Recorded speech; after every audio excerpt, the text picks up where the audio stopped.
Hi guys, welcome back to my channel. Today I'm bringing you another movie review, and this time is Frozen 2. I tried to wear something blue in honor of Elsa, so I don't need to explain what Frozen is because everyone, and I mean everyone in the world, knows what Frozen is. Even if you haven't watched it, you know the songs. You of course know Let It Go. But yes, you guys know Frozen is this incredibly successful franchise. I don't even think Disney knew how successful Frozen would be when they first released it in 2013, right?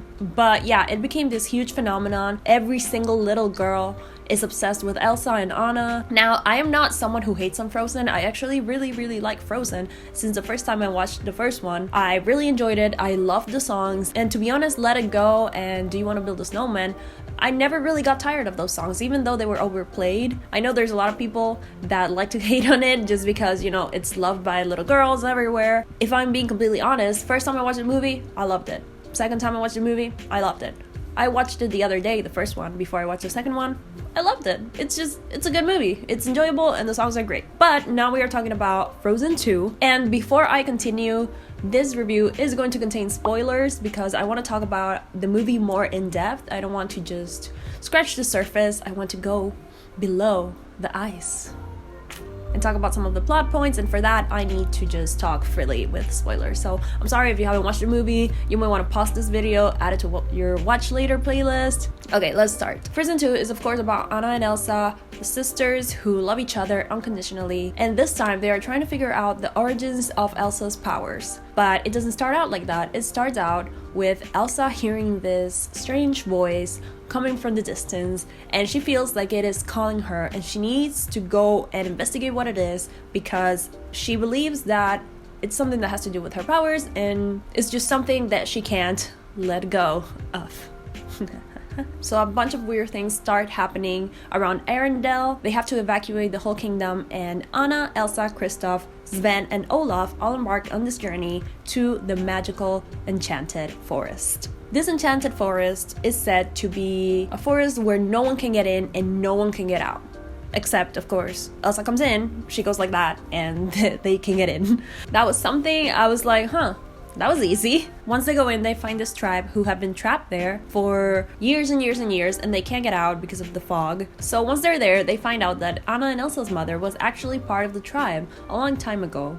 So they're actually part Arendellian? They're also part tribe. Wow. But Elsa is still hearing the voice, and she feels like she must go discover what it is that is calling her. Anna of course follows her, but later they get separated, and everyone in this movie is separated and they're having their own little storyline, I guess. Okay, something that I really liked about this movie and about the first one is of course the relationship between Anna and Elsa. I think it's beautiful that Disney is portraying a bond between sisters. It's beautiful how Anna just cares so much about Elsa that it's just incomprehensible for her to be separated from Elsa again, because in the first movie we all saw what happened when they got separated, and then in this movie they get separated again. But Anna made it a really strong point that she did not want to separate from Elsa. Of course, the relationship between the two of them was the best thing about this movie. During the first movie, Anna is the true protagonist of the movie. We see a lot more of her than we see of Elsa, but in this movie, I felt like Elsa was more of the protagonist of this movie, and we could see more of her character, of her own feelings, of what she desires, and I really like that. I think Elsa is a character that is worthy of exploring even deeper than what this movie did. I still think that Elsa needs to be so much more fleshed out. She's a really interesting character. She has powers that she is just now starting to comprehend. She didn't even know where those powers came from. She lived all of her life trying to conceal those powers. I think she's just such a great character. So I'm really glad that we were able to see more of her in this movie, more of her journey alone, of her trying to understand herself, following this voice that is calling her, that she knows in her heart that is good. Yeah, I really like that this movie concentrated a lot more on Elsa. Where was Kristoff? Where was Kristoff? The only purpose that Kristoff had in this movie was him trying to propose to Anna. They made him try to propose to her several times. She was being, of course, very naive and just aloof, wasn't really paying attention to him. Anna ran away with Elsa to follow the voice and left Kristoff there. And then he didn't appear anymore in the movie until they came back and he saved her. He spent the whole movie feeling like him and Anna's relationship was kind of fading away. He couldn't really find the words to express how he felt. He felt like maybe their communication wasn't as strong because they couldn't really understand each other, what he was trying to communicate to her. And then he sang this song called Lost in the Woods, where it was a whole 80s tribute. I actually really liked that because it was just really funny. Everyone in the theater was having a laugh, and I liked how the reindeer were his backup vocals. I thought it was really funny, and I think the song is fantastic. I've had it stuck in my head for a couple days now. I think Jonathan Groff is amazing. But other than that, we don't see Kristoff anymore in the movie. And then when Anna comes back and he saves her, everything is resolved, and he, at the end of the movie, he proposes. And Sven, don't even get me started. Like, what did Sven do? Sven did nothing in this movie. I was just a little bit mad that Kristoff's character seemed to resolve all of his problems off screen. He was just off to the side. We don't even know what he was doing or what he was thinking. But then at the end, everything was fine. You know what I would have liked to see? I would have liked to see maybe a storyline of Kristoff going away, trying to find Anna. I would have liked to see him and that one guy from the tribe just going on an adventure, being friends, having some of that. Maybe him talking about his feelings for Anna, even with Elsa. I mean, I like that Elsa went off alone, but maybe they could have started together and then got separated. So that way Kristoff had some kind of talk with Elsa about what he was willing to do, what he was trying to do for Anna, how he was trying to propose, and maybe Elsa would have helped him. I don't know. I feel like Kristoff just needed more, man. He was just kind of pointless in the movie. Okay, so Olaf in this movie was actually really funny. To be completely honest, I was not the biggest fan of Olaf in the first movie. I thought he was kind of annoying. The summer song really didn't do anything for me. It's not a song that I played at all. I don't know, he didn't really do much for me in the first movie. But in this movie, I thought he was hilarious. I especially loved the scene when he was kind of reenacting the first movie, explaining to the tribe people. That scene was hilarious. It was his best scene. Also, Samantha? I thought him having kind of like an existential crisis type of thing was very funny. The song that he sang in this movie, I thought was great. It was really funny. It was him trying to calm himself down and saying, all of this will make sense when I'm older. Right now I'm young. I don't need to understand everything. It'll all make sense when I'm older. But the irony in that is that it won't. Nothing still doesn't make sense when you're older. I mean, that was the joke. In the first song, he was so naive, he didn't know he could melt in the heat. And then in this song, he was so naive, he doesn't know that it won't make sense when he's older. Nothing makes sense ever. Kids, if you're watching this, nothing makes sense ever. Something about the music in this song though was better than the summer song. I think that's just my preference. Speaking of music, I thought the music in this movie was gorgeous. It was so great. I especially love Into the Unknown. I think it's a great Let It Go type-ish song. It's extremely catchy. I've been singing it for the past 2 days. I haven't been singing it greatly. It is a really hard song to sing. I'm just saying. In fact, there are 2 songs in this movie that are kind of the Let It Go song. My roommate John, he prefers Show Yourself. I prefer Into the Unknown. So I guess they made 2 really amazing songs for people to choose like what the next Let It Go would be. Both songs are amazing, both songs that Elsa sings, and I think they are really great at telling her story. I really liked Anna's song too. I thought it was really dark though when she says that she is starting to succumb into the darkness. I thought that was like, whoa, this is very dark for a kid's movie. Another thing that kind of bothered me was Anna's decision to just destroy Arendelle. Like, yes, my grandfather betrayed the tribe people, let's just destroy Arendelle. Like, talk to some people about it first, or I don't know. I mean, that's a really big decision to just destroy a whole kingdom.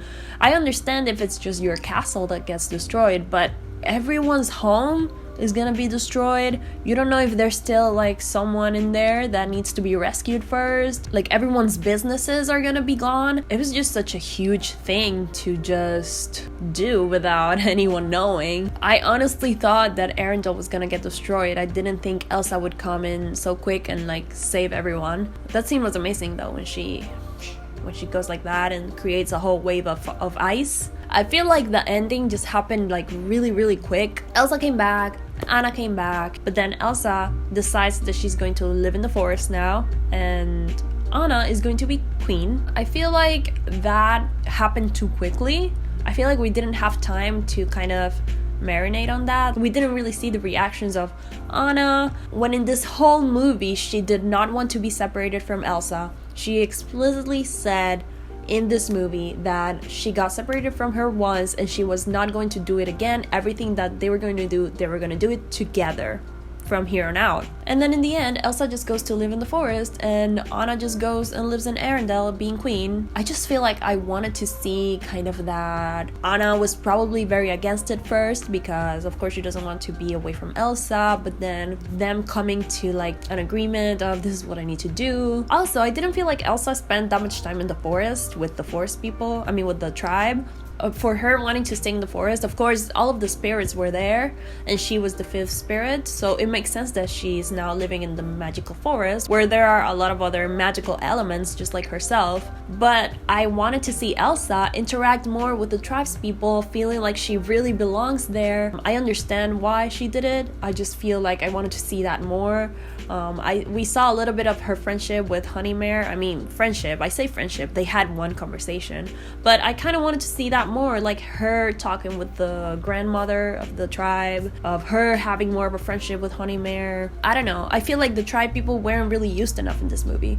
We just saw them for a brief moment in the beginning and at the end. The same thing with the trolls, like they were just there. Like I said in the beginning, I loved the relationship between Anna and Elsa. I love how much it is explored. I love how much time and just energy is put into that relationship, but I don't like how everything else gets forgotten. All of the other characters just get a bit pushed to the side and not very explored. I understand it's a kids movie and I understand that what the little girls and boys want to see is Anna and Elsa, but I don't know, I feel like it still leaves a lot of things unanswered. Just like the first movie, it was just very surface level. I feel like with the magical elements, with Elsa's powers, with what the heck the trolls are. Where does Kristoff even come from? I know that he was raised by the trolls, but why? Was he abandoned? Like, did they find him? What happened to his parents? Like, I want to know all of these things. I have no doubt there'll be a third movie because this franchise is just way too successful, is way too popular, and it's just a lot of money for Disney. So they will make a third one, I'm pretty sure, and I really hope that we get to explore more of the backstory on all of that. I also want to know more of the backstory about Anna and Elsa's mom. Why did she just abandon her tribe and went off to live with their father in Arendelle? And then she never told anyone, not even her husband. She didn't tell her husband that she was the tribe girl. They spent so much time trying to figure out where Elsa's powers came from that she didn't even bother to tell him that she was from the tribe in the magical forest. Like, that would have made a little bit of sense. I don't know. I know I've said a lot of things that I don't understand from this movie that just didn't make sense to me. With all of that said, I love the movie, even though it may not seem like that. I love the movie. I cried in several different parts. I love the music. The visuals were outstanding. They were so beautiful. I especially loved the color palette. The color palette was amazing. It was just like autumn colors with the forest, and then of course the icy blue colors from Elsa and the water. The water was amazing. The whole beach sequence that we saw in an early trailer. I completely loved the fantasy elements of this movie. I really loved the incorporation of the spirits and the magical forest. All of that, it gave it a very magical fantasy feel, and I love that. If I have to be honest, I did like it more than the first one. I think it had more of a emotional reaction for me. The first one was a really good, really funny movie, but this one had more of an emotional journey, especially with Anna and Elsa. Of course, I think it was more mature.